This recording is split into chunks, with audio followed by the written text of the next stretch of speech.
pasti Bank Mandiri tuh punya elastisitas yang relatif lebih baik dibandingkan saudara-saudara bank himbara lainnya. Simpanan dana nasabahnya. Naik turunnya juga terkait dengan naik turunnya yang selalu kita bahas tentang persoalan makan tabungan. Kalau kita lihat yang dikatakan bank malas, ya kan, bank malas untuk memberikan kredit, memberikan segala macam. Boleh dibilang tuh di sini. Jadi likuiditasnya menumpuk, tapi likuiditasnya sebetulnya hanya dipakai untuk transmisi antara dia dengan BI dengan bank lain. Jadi lebih kepada memainkan instrumen-instrumen itu. Sebetulnya manajemen labanya Bank Mandiri ini lebih kecenderungan lebih melakukan transaksi antar bank, operasi moneter dengan BI. Tapi itu terpaksa dia lakukan, dilakukan itu aja labanya turun, apalagi tidak dilakukan. Benar nggak? Betul. Jadi sebenarnya wajar aja dong kalau dari sisi pikiran banker. Ya kalau kita ngelihat dari sudut pandang bankers, kalau dia tidak lakukan itu kan bonyok masalahnya. Ini menarik ya, labanya tetap, tapi kasnya naik. Jadi kurang lebih transaksi cash basis di Mandiri itu laba, transaksi akrualnya rugi. Akrual ini terkait dengan kredit, impairment. Cash ini terkait dengan surat berharga. Tapi kan sebetulnya yang dikelola sebetulnya tidak seperti apa yang dikatakan Menteri Keuangan Purbaya, bahwa kreditnya sektorilnya. Bukan. Jadi dari laporan keuangan Bank Mandiri ini kita bisa menilai konsistensi antara ucapan pemerintah dengan realitanya.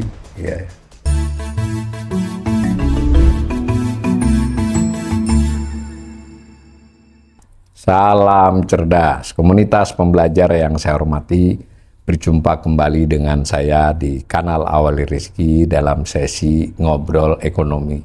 Saya kembali ditemani sahabat saya Mas Yanwar Rizki ya. Assalamualaikum Mas Yanwar. Waalaikumsalam warahmatullahi wabarakatuh. Bersama Mas Yanwar kita perlahan-lahan mencoba membaca sekurang-kurangnya cukup paham lah kalau lihat laporan keuangan tuh ini yang mau disampaikan kan begitu ya Mas. Nah di balik yang disampaikan ini mungkin terbaca apa. Nah ini laporan tahunan, saya potong gambarnya dari laporan tahunan Bank Mandiri di asetnya Mas. Tapi sebagian aset nanti ada lanjutannya. Mungkin sebagaimana dahulu kita mungkin perlu sedikit penjelasan itu kasnya, kemudian giro pada Bank Indonesia. Ini menarik Mas. Giro pada Bank Indonesia itu 2025 melompat loh Mas, 2 kali lipat loh, dan itu terbanyak. Ini kalau ditarik ke belakang pun saya sudah cek tapi tidak sempat mengolah. Itu paling tinggi lah, 238 triliun itu. Jadi ini menurut saya perlu dikomentari Mas Yanwar, itu giro pada Bank Indonesianya melompat. Lalu ini ada obligasi pemerintah relatif stabil ya. Jadi di tahun 2025 selama 5 tahun terakhir ya segitu-gitu aja. Sedangkan kredit ini lumayan ini Mas. Jadi kenaikannya cukup. Tapi kalau di presentasi juga sebetulnya ya relatif sama dengan kenaikan tahun-tahun sebelumnya. Jadi tidak ada kejutan juga. Kemudian berikutnya ini sambungan aset. Ya, tidak ada yang menarik tapi totalnya ini. Totalnya sekarang 2.830 triliun ya asetnya Bank Mandiri. Next, sedangkan liabilitasnya saya kira itu ada simpanan nasabah yang juga mengalami kenaikan cukup signifikan Mas, itu dari 1.446 menjadi 1.817. Tentu ini termasuk yang ditaruh oleh Menteri Keuangan di situ ya 55 triliun lah. Next. Nah ini kalau digambar jadi begini, ya itu kan ada kenaikan liabilitas yang tentu berdampak kenaikan aset. Dari sisi ekuitas ya naik sedikit, ya normal aja ini kayaknya. Next, nah ini yang kredit dengan simpanan, tapi ini tidak persis LDR ya Mas ya, karena rumusnya beda. Tapi secara umum bisa menggambarkan LDR, ada penurunan antara rasio di tahun 24 dengan 25. Karena ini termasuk kredit, termasuk yang syariah, jadi digabungkan. Next. Nah ini laporan rugi labanya, itu pendapatan bunga syariah bagi hasil dan seterusnya neto ya, itu 106, kelihatannya juga tidak mengalami peningkatan yang signifikan dibandingkan tahun 24. Bahkan kalau di presentasi ini kenaikan 2025 ini terhadap pendapatan bunga lebih rendah loh Mas, ini saya tidak ketik, saya belum saya olah. Nah laba operasional akibatnya sama ya, 76 hanya selisih beberapa miliar, dan itu artinya dibandingkan dengan yang tahun 23 atas 22 ya kan, 22 atas 21, ini kenaikan laba operasional yang relatif rendah. Bahkan kalau dilihat 3 tahun ya segitu aja. Nah, laba tahun berjalan pun mirip, Mas. Jadi artinya kan dari sisi bank ini beban non operasional maupun pajak kan ya setara kan. Jadi arahnya sama. Next. Nah, ini kalau saya gambar jadi begini. 3 tahun terakhir relatif sama. Terus, nah ini beberapa rasio ya. Menarik juga nih saya kira. NIM-nya turun, Mas, itu 4,59, terendah dalam 5 tahun. Kelihatannya lebih rendah juga, kecuali 2020 ya beda ya. Lalu BOPO-nya juga meningkat, tertinggi di 4 tahun terakhir. Kalau 2021 wajar ya, di era COVID. Nah, lalu ROA juga searah, 2,31 juga lebih rendah dari 3 tahun sebelumnya ya. Dan seterusnya lah ini. Kira-kira secara umum bagaimana Mas Yanuar melihat laporan keuangan Bank Mandiri ini? Jadi gini, saya mungkin ingin memulai kita membaca ini ya, bahwa Bank Mandiri ini selalu dijadikan andalan oleh pemerintah untuk mengatasi likuiditas dari bank-bank bermasalah. Jadi salah satu contoh misalnya, ketika dulu terjadi masalah di Bank Senturi. Jadi perbankan ini pertama kali Mas Awalil, sebetulnya kalau dia mengalami kegagalan sebelum dia jadi bank gagal, itu ada mekanisme sebetulnya pinjam meminjam antar bank. Jadi pinjam meminjam antar bank ini dulu di persoalan waktu Bank Senturi itu untuk meminjam ke bank lain pun, bank lain tuh udah nggak ada yang percaya. Nah, salah satu dulu di rapatnya KSSK itu permintaan dari pemerintah untuk Bank Mandiri memberikan pinjaman. Tapi pada waktu itu Bank Mandiri tidak memberikan pinjaman. Makanya karena pinjaman antar banknya tidak selesai, maka dulu muncullah yang namanya FPJP yang dari Bank Indonesia. Jadi saya ingin memberikan gambaran dulu. Tahap pertama, bank itu tolong menolong antar bank.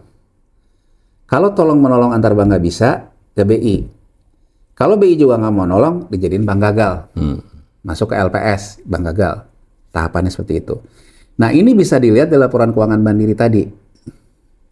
Di dua sisi, simpanan dari bank lain, ya, itu juga sebetulnya cenderung tumbuh. Tapi ini kenapa dia bisa tumbuh? Karena dia juga punya piutang ke bank lain yang terus tumbuh. Jadi sebetulnya bacaan pertama kita bahwa Bank Mandiri ini tetap ibaratnya itu menjadi bank yang diharapkan oleh pemerintah mengatasi persoalan-persoalan likuiditas di perbankan. Kenapa ini bisa terjadi, Mas Awalil? Karena ada ketimpangan dalam penyerapan dana pihak ketiga dalam hal terkait dengan dana murah. Nah, misalnya kalau kita lihat yang kasanya itu punya dana murah itu, ya hanya satu kan yang non bank himbara, itu BCA. Yang paling gede kalau ngomong kasa sih ya BRI. BCA, kemudian Mandiri, kemudian BNI. Itu kan. Jadi artinya dari 4 yang punya DPK dengan cost of fund relatif murah, kebanyakan tabungan, itu sebetulnya ada 4 bank. Hanya satu yang non bank himbara. 3 itu bank himbara. Nah, bagaimana kita membedakan antara Bank Mandiri, BNI, BRI? Kalau kita lihat tadi Mas Awalil ya, kita lihat dari sudut pandang simpanan dana nasabahnya, volatile. Sebenarnya kalau kita tarik lagi antara misalnya elastisitas M1 perbankan nasional, ya, dengan simpanan DPK-nya Bank Mandiri, pasti Bank Mandiri itu punya elastisitas yang relatif lebih baik dibandingkan saudara-saudara bank himbara lainnya. Jadi kurang lebih dari membaca laporan keuangan dari tren tadi, simpanan dana nasabahnya, naik turunnya juga terkait dengan naik turunnya yang selalu kita bahas tentang persoalan makan tabungan. Kalau kita lihat tadi. Jadi beberapa saat ketika ada makan tabungan itu, dia naik, dia turun. Nah, jadi dari membaca di situ, sebetulnya Bank Mandiri ini bank himbara yang dipakai secara strategi bisnis menjadi pesaingnya BCA, kurang lebih gitulah. Jadi bank yang mengurusi persoalan-persoalan retail. Makanya kan pengembangannya pun cenderung seperti kayak BCA, dari mulai digital banking segala macam buat dipakai belanja. Pada waktu dahulu zaman ATM dia juga ATM-nya banyak zaman ATM ya. ATM segala macam. Nah, jadi kalau kemarin kita bicara misalnya ketika kita bicara BRI itu ada penegasan KUR, penegasan segala macam. Mandiri sebetulnya relatif lebih ke market. Iya, penugasan juga, tapi untuk mengamankan pasar, ya, biar nggak bergejolak. Ya. Jadi kalau kita lihat kayak gitu, yang banyak berhubungan dengan pasar, kalau kita bandingkan yang udah kita bahas ini, antara Bank Mandiri dan Bank BRI, lebih banyak Bank Mandiri nih yang berhubungan dengan pasar. Jadi kalau kita lihat Mandiri ini banyak berhubungan dengan pasar, artinya kredit yang diberikan ke korporasi, kredit yang diberikan dalam tanda petik ya ke oligarki, ke segala macam, kecenderungan akan di Bank Mandiri kalau di Bank Himbara atau nanti di BNI, karena dia BNI juga corporate banking, dibandingkan ketika kita bicara BRI. Makanya kan kalau kita kemarin lihat BRI, kecenderungannya lain kan, karena penugasan. Mandiri ini kecenderungannya sebetulnya lebih kepada hutang-hutang, kredit-kredit yang diberikan kepada perusahaan-perusahaan. Jadi karena statusnya retail banking. Kedua, untuk mengatasi antar banknya tadi. Nah, coba kita lihat Mas Awal ya. Coba kita lihat Mas Damar di datanya yang neracanya tadi. Nih, lihat Mas Awal ya. Ya, giro pada Bank Indonesia. Ini kan artinya GWM. Ya. GWM-nya kecenderungan meningkat. Ya. Coba sekarang kita lihat yang liabilitasnya Mas Damar. Nah, simpanan nasabahnya juga meningkat. Jadi artinya sebetulnya GWM naik karena simpanan nasabahnya naik. Karena memang rumusnya dari itu ya, dari salah satunya. Nah sekarang simpanan bank lain nih, jadi bank lain yang nyimpen ke Mandiri, itu juga naik. Jadi Bank Mandiri sebetulnya boleh dibilang karena bank lain itu misalnya kesulitan akses, nyimpen di Bank Mandiri kasih segala macam, nanti Bank Mandiri yang akan lemparin. Jadi sebetulnya sumber giro di Bank Indonesia tidak hanya terkait dengan GWM dari nasabah, tapi juga terkait GWM dari simpanan bank lain. Karena itu juga ada GWM-nya. Nah, jadi sebetulnya ini menunjukkan bahwa Bank Mandiri itu lebih kepada retail. Terus di bawahnya nih, ada efek yang dijual dengan janji dibeli kembali. Artinya ini repo. Reponya itu artinya kalau di sini adalah Bank Mandirinya ngambil surat berharga, ya kan? Surat berharga pihak lain. Kan ini kan efek dijual janji dibeli kembali. Jadi Bank Mandiri menjual surat berharganya. Oh iya, menjual surat berharganya. Dia dapat uang, masuk ke kas. Coba kita lihat lagi ke asetnya Mas Damar. Nih lihat nih, ada di sini terkait dengan efek dibeli dengan janji kembali nih. Nih angkanya nih kita lihat nih ya. Antara 27 sampai 3, coba kayak yang tadi lagi Mas Damar. Nah ini angkanya sebetulnya lebih banyak Bank Mandiri sebetulnya menjual dibandingkan membeli. Ya kan? Soalnya jadi artinya dia lebih banyak melakukan reverse repo. Di sisi lain sebetulnya kalau kita lihat nih gitu ya, kalau kita lihat dari sini nih, yang dikatakan bank malas gitu. Ya kan, bank malas untuk memberikan kredit, memberikan segala macam. Boleh dibilang tuh di sini. Jadi likuiditasnya menumpuk, tapi likuiditasnya sebetulnya hanya dipakai untuk transmisi antara dia dengan BI dengan bank lain. Jadi lebih kepada memainkan instrumen-instrumen itu. Iya, dia dapat duit atau mengeluarkan duit diputer ya. Nah, diputer. Jadi kalau sekarang orang bilang bahwa banknya itu kecenderungan tidak mau kredit, ya sebenarnya ini yang dibahas. Meskipun kredit lebih besar, tapi yang dibicarakan trennya ya. Nah, jadi sebetulnya gini Mas Awalil. Jadi kalau kita lihat nih, kalau kita lihat di rasionya tadi Mas Damar, di rasio bawah. Nah itu. Nih Mas Awalil, ya. NIM-nya ya kalau kita rata-ratakan di tahun 2025 itu di bawah rata-rata dia selama 5 tahun. Iya.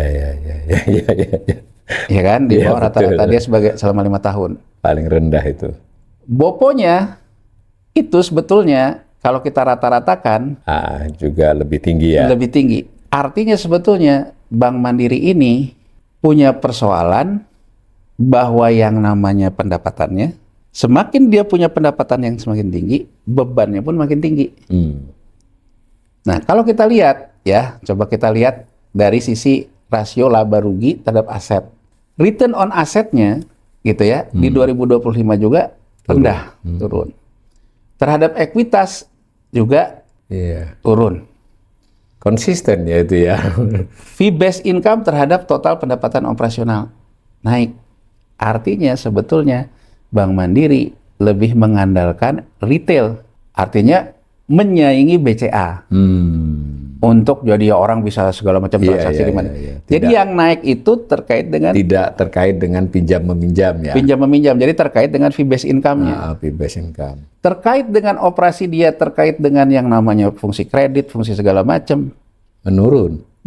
Ini buktinya LDR-nya juga turun, Mas. LDR-nya turun. Ya. Nah, sekarang kita lihat nih, apa yang mengakibatkan BOPO-nya, sekarang kerugian labanya. Sekarang kita lihat nih, beban operasionalnya ya, keuntungan kerugian ini terkait dengan nilai wajar nih.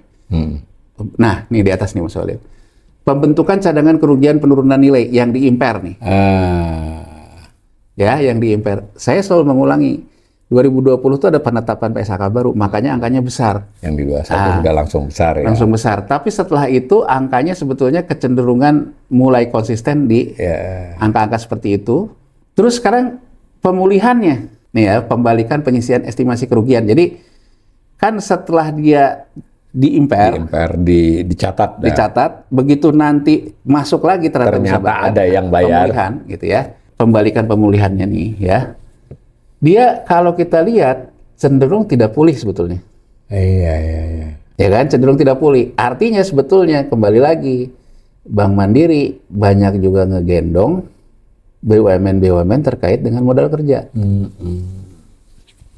Bank Mandiri kalau kita lihat tipikalnya menjadi bank yang menjalankan fungsinya untuk menjadi arranger antar bank. Dia juga menjadi urusan terkait dengan menjaga keuangan BUMN. Kalau kita perhatikan, Bank Mandiri bedanya sama BRI. Kalau BRI kebanyakan menerima penugasan terkait dengan yang populis-populis ini, yang ke desa, ke segala macam. Bank Mandiri ini kecenderungan diganggu oleh penugasan-penugasan untuk ngegendong program-program prioritas di BUMN. Untuk ngegendong juga persoalan-persoalan ada yang di perbankan. Dan itu mengakibatkan BOPO-nya naik. BOPO-nya naik akibat terhadap impairment, gitu ya. Nah, sekarang dari dia transaksi obligasi pemerintah. Kita 2021 dia gede banget karena ini burden sharing profit. Nah, burden sharing. Nah, sekarang kalau kita mengatakan bahwa untuk ke SRBI, bank itu menjual dulu SBN-nya, terus masuk ke SRBI, maka sebetulnya seperti yang kita selalu katakan, Mas Walil, bahwa kecenderungan bank domestik mulai turun di SBN. Ini bisa terrefleksi di sini. Jadi sebetulnya dia jual ya. Dia jual dan untung. Ya, untung. Dia bisa untung seperti ini ketika dia jual, lawannya pasti BI. Karena selalu kita bilang kan, BI melakukan stabilisasi yield. Nah, dia untung nih. Nah, sekarang kemana larinya keuntungan ini? Kan sekarang sumber keuntungannya nih ya ada dari dia jual surat utang pemerintah. Ya, dari sisi pembalikan cadangan kecil. Ya, artinya struktur labanya sebetulnya diperoleh oleh dua hal, oleh jual beli surat utang pemerintah, oleh fee based income. Jangan lihat angkanya, kalau angkanya lebih gede pendapatan bunga. Ini soal tren. Ini soal tren. Jadi secara trennya sebetulnya Bank Mandiri banyak ditopang pertumbuhan labanya oleh dua hal nih. Oleh keuntungan penjualan surat utang pemerintah, oleh fee based income. Yang bunga dari kredit dan pembiayaan relatif stabil aja ya. Nah, makanya dia punya operating cash flow positif. Dari Bank Mandiri ini kita bisa menjelaskan, Mas Walil, sebetulnya buat bankers yang memastikan bahwa kasnya itu akan ada arus kas, kalau bermain di surat berharga kan? Iya. Kalau dia bermain di fee based income, bermain di kredit selalu ada resiko. Iya, iya. Risiko dan di-impair nanti. Di-impair, naikin BOPO dan sebagainya. Iya, naikin Nah, BOPO. jadi kalau sekarang dia menggunakan manajemen laba, kalau dia ingin labanya mengatur, sementara dari kredit ada impairment segala macam, kecenderungan secara alamiah dari Bank Mandiri ini kita bisa baca cara berpikir bankers. Dia akan memitigasi itu dengan mencari keuntungan dari jual beli surat berharga, Iya. terutama SBN pemerintah, dari meningkatkan yang Untuk namanya mempertahankan tingkat laba tertentu ya. untuk meningkatkan juga namanya fee based income. Oh, fee-based income tadi ya benar. Jadi kalau sekarang kita mengatakan peran bank untuk dia kredit, dari sini kita bisa lihat bahwa kalau dia juga meningkatkan kredit, yang ada BOPO-nya ikut naik, Iya. BOPO-nya juga tidak pemulihan, Iya. membebani yang namanya Keseluruhan laba. keseluruhan laba. Dia mitigasilah dengan Iya. aktif Diatur lah ya. diaturlah. Dua hal yang dilakukan Bank Mandiri.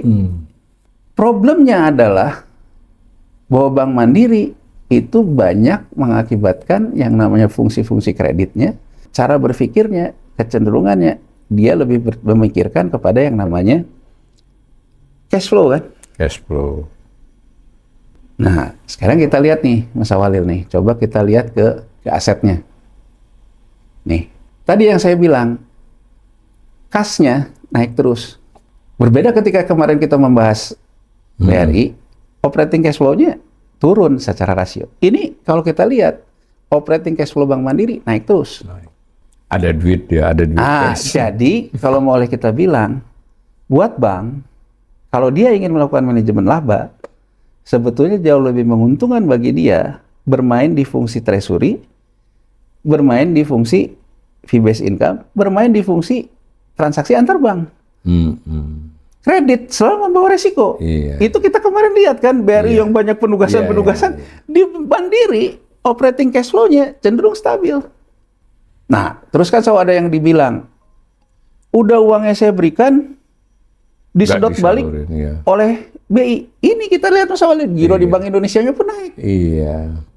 Jadi memang tidak dibelikan SBN tapi Jadi tapi dia di SRBI kan gini iya, loh. sama Begitu aja. tadi dia jual surat berharganya, ya kan, surat berharganya dia jual. Iya.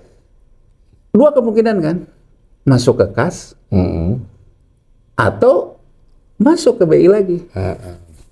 Ini nih penempatan pada Bank Indonesia dan bank lain. Iya. Ini kalau di BI-nya SRBI, Mas Awalil. Iya, iya, iya, iya. Jadi salah satu komponen SRBI yang dipegang Mandiri itu di sini. Iya. Jadi kalau kita lihat nih, lihat kecenderungan tren asetnya, sebetulnya manajemen labanya Bank Mandiri ini lebih kecenderungan lebih melakukan transaksi antar bank, operasi moneter dengan BI, fee based income. Tapi itu terpaksa dia lakukan, dilakukan itu aja labanya turun, apalagi tidak dilakukan. Benar nggak? Betul. Jadi artinya sebetulnya kita akan mengatakan begitu bank itu dipaksa untuk yang namanya ke kredit, Padahal kondisinya tidak kondusif. sekarang gini, balik lagi. Bank Mandiri akan memberikan kepercayaan dana murah orang mau nyimpan uangnya di Bank Mandiri. Dua hal nih. Kemudahan transaksi dia untuk fee based income. Karena networknya luas. Networknya luas. Kedua, orang percaya. Nggak bakal gagal bank. Ya banknya nggak akan segala macam Iya. gitu. Nah sekarang, kalau semua uang yang dia taruh itu lebih digedein ke dia oleh ke kredit, maka manajemen laba dia terganggu kan? Jadi dari sini kita membaca sebetulnya, satu, sebagai bank himbara, bank BUMN, dia tidak bisa menghindari untuk memberikan pembiayaan. Ya. Tapi dia melakukan manajemen laba, memitigasi persoalan penurunan kerugian nilai segala macam dengan terus memperbesar volumenya, aktif dalam perdagangan surat berharga, aktif dalam mengembangkan fee based income. Ini kita belum bicara salah dan benar, kita baru Iya, bicara ini teknisnya begitulah. teknisnya, mind map-nya pengelolaan Iya, Bank Mandiri iya. ini. Karena memang dia juga dituntut kinerja juga kan, atas laba, atas Ya. macam-macam. Ya kalau kita bilang kan, ada orang bilang, karena kan nanti tantiem direksi dan sebagainya dilihat dari labanya. Berarti kan untuk kepentingan tantiem dia lebih, ya itu yang disebut harus dengan jaga laba lah. bengkir pemalas. Tapi kan gini loh, dia juga tidak mungkin tidak menjaga laba untuk kepentingan nasabahnya. Iya. Kalau labanya terus turun, nasabahnya kan akan nganggap lama-lama bank saya habis. Belum lagi kalau bicara sahamnya. Jadi sebetulnya kalau kita baca dari Bank Mandiri ini, mitigasi resiko-resiko kredit itu dilakukan terhadap dua hal ini. Terhadap fee-based income, terhadap terkait dengan transaksi pasar keuangan. Jadi maknanya wajar aja dong kalau dari sisi pikiran banker. Ya kalau kita ngelihat dari sudut pandang bankers, kalau dia tidak lakukan itu kan bonyok Mas Walid. Tapi orang kan mempertanyakan karena dia itu bank BUMN. Kalau yang melakukan BCA secara relatif orang melihatnya kan wajar. Jadi kurang lebih Mandiri mendapatkan sumber dana pertama dari dana nasabah BPK. Kedua dari yang tadi hutang bank lain. Bank lain akses ke dia. Tiga, dia juga punya hutang obligasi. Ya kan? Dia juga punya hutang terkait dengan KBI. Dari sumber dana ini, dia larikan kemana? Dia larikan ke simpan lagi balik di BI. Penempatan di BI. Kalau GWM kan dari berapa nilai nominalnya. Ada yang dia ke kredit. Kredit selalu mengandung resiko penurunan kerugian. Setidak-tidaknya dari gambaran ini, ketika dia menyalurkan kredit, pasti nimbul yang namanya cadangan kerugian. Cadangan kerugiannya, pemulihannya pun rendah. Tapi ketika dia menempatkannya ke surat berharga pemerintah, dia menghasilkan keuntungan kan dalam perdagangannya tadi. Perdagangan dan juga kupon kan. Jadi artinya kalau dari sudut pandang itu, memang kredit ini masalahnya memang juga ada dari kemampuan sektorialnya sendiri juga. Iya. Ketika permintaan kreditnya dari sektorial nggak bagus ya, dia kan juga sekarang kan gini Mas Walil, kalau kita ingin mengatakan agar bank itu tidak punya pilihan lain selain memberikan kredit, seperti yang dikatakan oleh Purbaya, saya akan paksa. Karena banknya kalau dia tidak salurkan, dia akan rugi. Ya, akan benar. Kalau bank tidak punya pilihan, keuntungan di surat berharga. Kalau bank tidak punya keuntungan dari dia melakukan fee-based income. Bener, nggak ada pilihan ke kredit. Jadi saya selalu mengatakan musuh utama dari sektor pemberian kredit ya pemerintah sendiri. Artinya kan memperdagangkan dan memiliki surat utang pemerintah. Kalau lihat di sini untung, ngasih kredit nggak untung, kecil lah. Kecil. Artinya kan sebetulnya kalau kita ingin membuat kredit itu semakin banyak, cost of fund-nya juga akan semakin rendah. Ininya kan ditutup sepanjang ada pesaingnya di sini. Misalnya dibatasi sekian persen boleh dengan surat berharga. Jadi belum ada ya aturan itu ya. Ya mungkin prakteknya ada sih, tapi tidak strict kayaknya. Akhirnya itu adanya omon-omon Mas Awali untuk menunjukkan populisme, tapi kenyataannya tidak seperti itu. Sekarang pemerintah sendiri bilang kalau menaruh sal kapanpun saya mau diambil boleh ambil. Ya kan sama Mandiri. Ya harus manage dong, dia harus mitigasi risiko. Masa uang kayak gitu harus saya kasih kredit? Ya wajar kan kalau dia sama dia dipakai beli SRBI lagi. Yang paling aman buat dia karena dari struktur labanya tadi. Teknisnya sih bisa, ini disalurkan kredit, tapi yang seharusnya untuk kredit diberikan. Ini kan kantong kanan, kantong kiri. Jadi sekali lagi, ini bukan persoalan dulu kita mengatakan benar atau salah. Tapi kita lihat dari laporan keuangan ini, dari laporan keuangan Mandiri, yang mencerminkan menangani transaksi retail, menangani transaksi korporasi, melayani transaksi sistem pembayaran. Berarti cara dia memanage itu, bahwa yang namanya pemberian kredit, itu cost center sebetulnya. Karena selalu menimbulkan yang namanya kredit bermasalah. Harus diimpair. Dan kemudian impairment-nya pun pemulihannya rendah. Dia kemudian untuk mengatasi ini, nggak ada pilihan lain. Bermain di transaksi antar bank, di pasar uang antar bank, bermain dengan Bank Indonesia, memperluas fee-based income-nya. Jadi berlomba untuk memberi layanan maksimal. Jadi artinya kita melihat dulu gimana cara Bank Mandiri ini dikelola. Bank Mandiri ini dikelola sebetulnya lebih kecenderungan dia melakukan mitigasi terhadap resiko penurunan aset kredit karena impairment dengan dia memperbesar transaksi di surat berharga, terutama SBN, memperbesar transaksi antar bank, memperbesar transaksinya dengan BI, memperbesar fee-based income. Nah, sekarang pertanyaannya, kalau sekarang kita ingin mengatakan Bank Mandiri untuk lebih memicu kepada kreditnya, problemnya adalah kenapa kreditnya cenderung menghasilkan impairment, terlepas gini loh, di podcast kita sebelumnya Mas Aurel, ada yang komen. Ada yang komen, karena ketika kita bahas BRI ada yang komen gitu. Dia bilang, NPL Bank Mandiri itu di tahun 2025, kita padahal bahas BRI kemarin, tapi saya jawab aja di sini karena yang komen dia bilang nggak fair karena sebetulnya NPL Bank Mandiri di 2025 lebih kecil dari BCA. Kurang lebih dari yang komen itu dia ingin menggambarkan bahwa Bank Mandiri itu bersaing dengan BCA. Tapi waktu itu kita bahasnya BRI kan. Nah, jadi saya ingin menjawab pertanyaan orang yang komen di komen kita sebelumnya waktu BRI. Saya tidak menyanggah bahwa Bank Mandiri memang pesaingnya BCA. Yeah. Tapi kalau kita lihat dari sisi fee-based income-nya, masih kalah sama BCA. Ya kan? Dari sudut pandang penugasan kreditnya, BCA kecenderungan tidak punya. Harus nanggung ketika ada BUMN nggak bisa gajian. Dari data tadi itu kan kelihatan gitu bahwa Bank Mandiri itu dia lebih banyak melakukan transaksi-transaksi itu. Nah, karena dia posisinya kayak gitu, Bank Mandiri menempatkan dirinya dengan mengelola mitigasinya dengan surat berharga, jual beli surat berharga, penempatan di BI, fee-based income. Nah, jadi, kalau kita lihat dari Bank Mandiri ini, Sawalil, Bank Mandiri, kalau kita fokus, dia itu untuk menjadi bank yang bersaing dengan BCA misalnya, ya seharusnya fungsi kreditnya pun tidak boleh terlalu banyak diintervensi.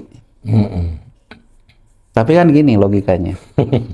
Kalau BCA itu LDR-nya rendah loh Mas. Deposit ratio-nya rendah. Coba sekarang kita bayangin Mas Aurel. Kalau orang datang ke BRI, seberkuasa apapun, tolong pembiayaan. BRI akan bilang, saya ini dananya besar, tapi dari yang kecil-kecil. Ada dana petani lah, karena terkait dengan kartu tani segala macam. Saya juga mendapat penugasan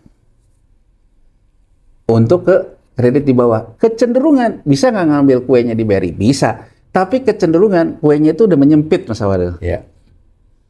Karena BRI banyak mendapatkan penugasan-penugasan terkait dengan sektor mikro. Mikronya pun mikro terkait dengan masyarakat bawah lah. Makanya coba sekarang pegadaian itu kan digabunginnya ke BRI. Karena terkait dengan masyarakat bawah gitu. Jadi uangnya itu kecil-kecil tapi banyak. Orangnya banyak. Totalnya banyak dan dia juga disuruh menyalurkan ke hal-hal yang banyak. Sehingga kalau sekarang saya jadi pengusaha, pilihannya sebetulnya minta ke Bank Mandiri. Jadi sekarang kalau kita bilang, kalau kemarin kita di BCA, kita di BRI, kita ngomong BRI itu mendapatkan penugasan-penugasan yang populis dari pemerintah dan kecenderungan itu meningkatkan macetnya dia. Kalau di Bank Mandiri ini, sebetulnya kalau kita lihat kecenderungan orang pengusaha besar ngambil kredit ke Bank Himbara, ke Mandiri. Profilnya kalau kita lihat, impairment ini kebanyakan terjadi karena kredit-kredit besar. Tadi di pemulihannya. Kalau BRI, karena dia banyak mengatasi UKM, UMKM, ketika Presiden Prabowo pertama kali berkuasa, ingat nggak Mas Walid? Dihapuskan nih. Yang kredit macet UMKM segala macam. Yang mikro. Makanya kemarin kita lihat, di BRI itu ada pengaruhnya. Di Mandiri tidak ada pengaruhnya. Dari situ aja dengan kita membandingkan dua bank himbara ini, artinya kalau BRI, betul-betul bank mikro. Mandiri, bank kelas menengah lah gitu. Yang mengurusin korporasi, ngurusin segala macam. Nah, jadi kalau sekarang kita mau ngomongin tentang tata kelola Bank Mandiri, apa yang harus kita perhatikan? Siapa saja yang punya kata BLC untuk dapat kredit dari Bank Mandiri, kan kurang lebih gitu loh. Siapa saja juga yang dapat penghapus bukuan. Pasti kalau di Bank Mandiri, profilnya bukan kita bicara tentang petani bukan. Atau pasti dagang kecil. Korporasi. Jadi artinya Bank Mandiri. Tapi impairingnya tadi relatif stabil dia di 10-11. Ya, BRI agak naik kemarin. Agak naik ya, karena kan BRI kan terkait dengan pemutihan dan segala macam kan. Kalau ini kan memang terkait dengan korporasi. Tapi bahwa Bank Mandiri juga kemudian jadi asik sendiri, main-main segala macam, ya itu mah menurut saya. Tapi kan gini ya, kalau pemegang sahamnya mengatakan bahwa oke, Mandiri, sekarang saya nggak mau tahu deh, biayain. Kan kalau biayain program-program terkait dengan program pemerintah udah BRI. Berarti kan kalau Mandiri disuruh biayain, ya membiayain kawannya pemerintah atau BUMN. Atau BUMN gitu, Ya, membiayai kawannya pemerintah dan BUMN. Ya. Jadi artinya, kalau sekarang kita mau fokus ke Mandiri, kalau nanti kita lihat di catatan laporan keuangannya, Iya. kalau kita mau iseng gitu Mas Awalil, sebetulnya dia tuh kasihnya ke siapa aja. Dia akan ketemu nih. Nama grup siapa, nanti ada isu hapus buku, ada segala macam gitu loh. Kita susun 2-3 laporan tahunan, kita lihat di CLK-nya. Di CLK-nya itu akan ketahuan dia siapa yang besar-besar. Pasti ada BUMN dan sebagainya. Jadi dari sini sebetulnya kita menjelaskan gitu. Bank Mandiri ini satu, kalau BRI ditugaskan untuk program-program populis, Mandiri ini boleh dibilang ditugaskan untuk persoalan too big to fall, kepentingan pemerintah. Iya. Jangan Jadi, sampai yang besar jatuh ya, bahaya, bisa sistemik. Saya PLN. PLN kalau sampai jatuh, Oh iya, wah, kan besar kan? keuangannya. Makanya kalau kita lihat, PLN kecenderungannya untuk modal kerjanya ke Mandiri, kalau nggak ke BNI, tidak ke BRI. Ya. Jadi dari situ tuh saya mengambil gambaran bahwa Bank Mandiri itu dia di situ pola transaksinya. Mungkin juga waktu proyek-proyek infrastruktur di zaman Jokowi banyak di Mandiri. Di Mandiri. Juga, ya. Jadi kalau terkait dengan BUMN karya, terkait di Mandiri nih, restrukturisasinya. Mungkin segala. sebagian di BNI ya nanti. Makanya Mas Awalil, ada satu yang menjadi banyak perbincangan, terutama kalau sekarang kan di BUMN kebanyakan ini kan dari militer dan polisi kan. Di era sebelumnya all Mandiri man gitu orang sebut. Jadi mau BUMN apapun Ada yang orang masuk mandirinya. orang Mandiri. Kenapa seperti itu? Karena orang Bank Mandiri emang biasa ngasih financing ke BUMN. Iya. Jadi kenapa Bank Mandiri itu selalu ada kesan, oh semuanya orang Mandiri nih? Ya karena Mandiri ngatasin hal-hal seperti itu. Udah punya hubungan baik. Nah, jadi sebetulnya kalau sekarang kita ingin mencermati Mandiri, kalau kita ingin mencermati siapa yang mendapatkan fasilitas kawannya pemerintah, nggak usah susah-susah, carinya di Mandiri. Coba sekarang kita lihat ya tadi ya, Mas Walid, dari angka itu.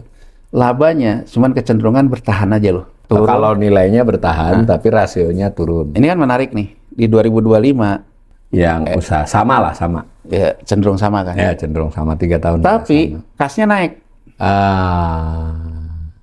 Ya.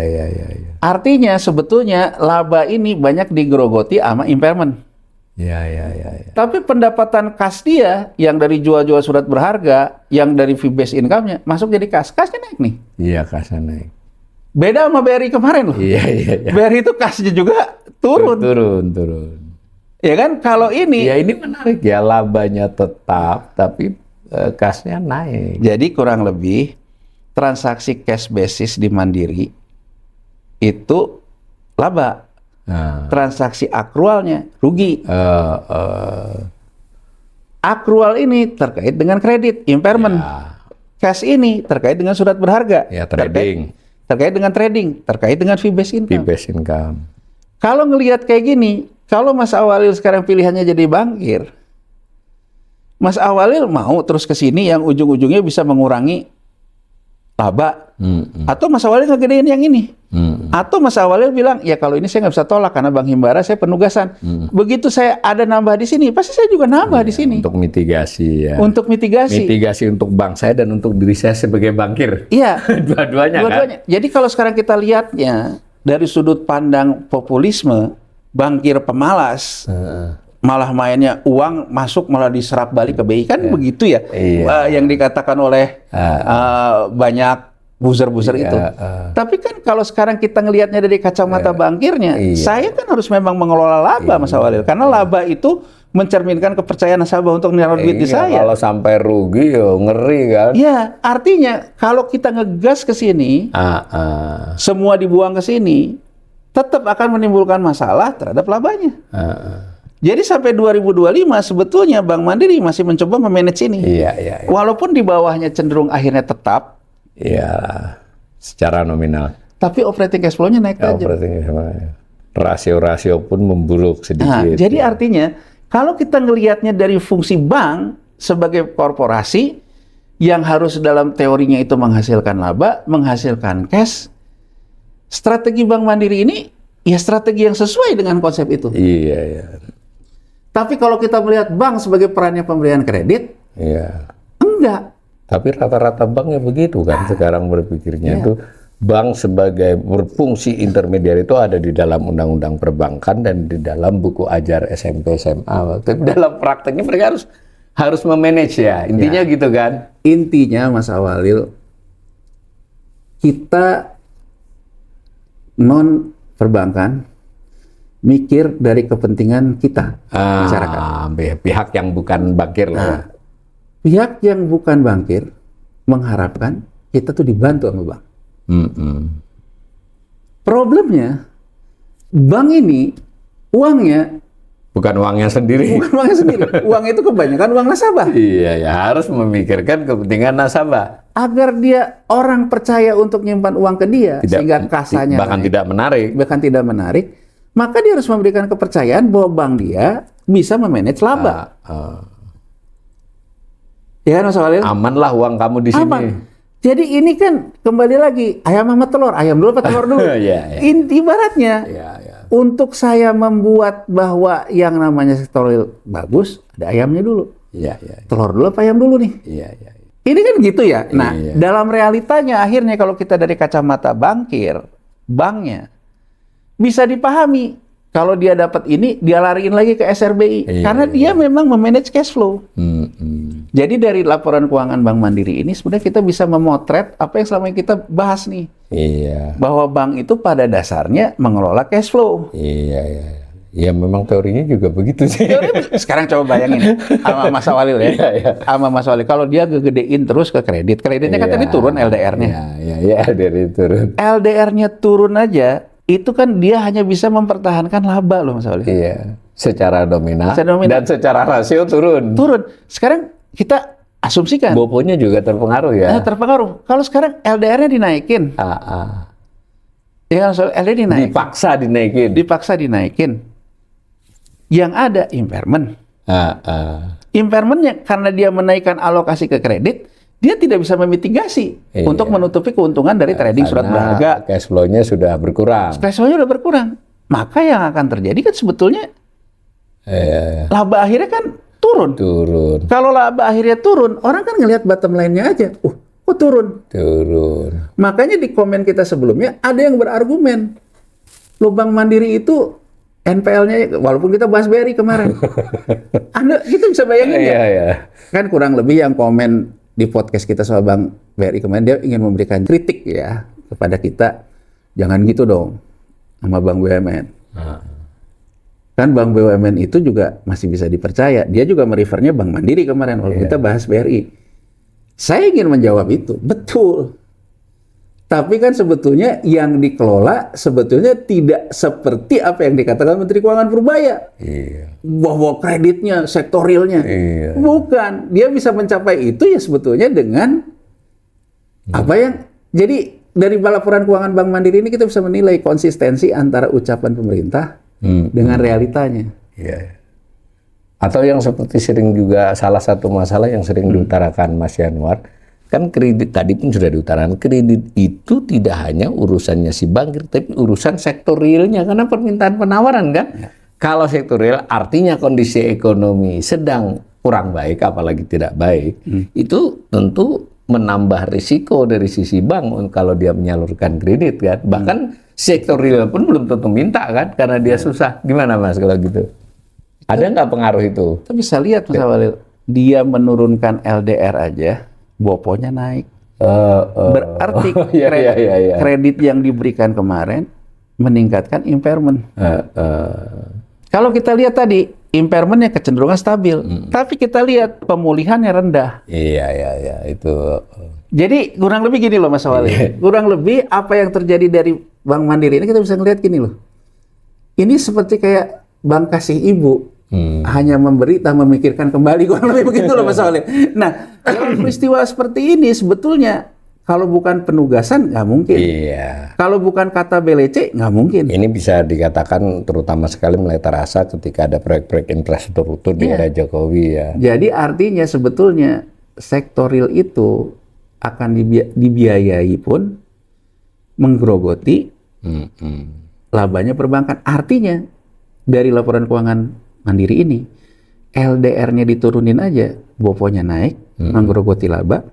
Artinya kemampuan sektor real juga untuk membayar yang sudah diimpor juga rendah. Bisa kita lihat dari laporan keuangan Mandiri ini menjelaskan demand side yang selalu dikatakan itu. Iya, memang sedang turun, sedang lemah. Nah, kalau sekarang kita menjadi seorang bankir di Bank Mandiri, dipaksa memberikan kredit ke sektor yang lagi lemah, yang ada kanker misalnya. Dimakanin duitnya gitu loh. Dan sementara kalau duitnya dimakanin, ini bukan duit dia kan? Iya. Jadi kalau menurut saya ini ayam dan telur. Artinya sektor realnya harus disehatkan. Iya, betul. Nah, untuk menyehatkan sektor real ini bisa dua masalahnya. Sebetulnya ada sektor real yang sehat, tapi dia tidak punya akses ke Mandiri. Yang punya akses ke Mandiri BUMN. Sementara BUMN sebetulnya menggerogoti. Kenapa BUMN ini dapat penugasan? Atau usaha besar yang memang dapat kata BLC. Ya, ada kawan dari kawan. Dari kawan kan gitu loh. Jadi kalau kita gitu. Nah, jadi kalau kita bilang bisa dua nih masalahnya. Sebenarnya sektorialnya tidak apa-apa. Bisa juga sih ya. Tapi tata kelolanya yang bermasalah. Boleh dong kita mengasumsikan itu mungkin terjadi. Kombinasi pertama kan sektor, kalau kita asumsi sektorial nggak ada apa-apa, seperti yang dikatakan oleh Menteri Keuangan, Purbaya. Artinya kalau dari laporan keuangan Mandiri, kalau asumsi Menteri Keuangan Purbaya benar, sektorial nggak ada masalah, banknya yang malas, tapi kita lihat tadi impairment-nya naik, artinya sebetulnya tata kelola. Itu juga berlaku untuk BRI dong. Oh iya, kan cuman kan ya BRI karena penugasannya jelas jelas kantor Raipur. Memang itu. Kalau ini kan ya agak abu-abu penugasannya. Berhubungannya dengan korporasi, dengan BUMN gitu loh. Jadi kurang lebih kan menurut saya kalau gitu masalahnya berikan dong kebebasan bankir. Ya. Tidak diatur-atur kreditnya harus ke siapa. Mungkin dia akan membiayai ke sektoril yang bagus, sehat. Yang sehat. Itu secara alamiah dia akan begitu karena dia harus memperoleh laba. Tapi karena dia termasuk Bank Himbara, bank pemerintah, jadi biayain dong ini. Biayain ini itu kan ada dua kemungkinan. Memang proyek pemerintah atau proyek temannya pemerintah. Makanya menurut pendapat saya Mas Awalil, tata kelola nggak boleh ada konflik kepentingan.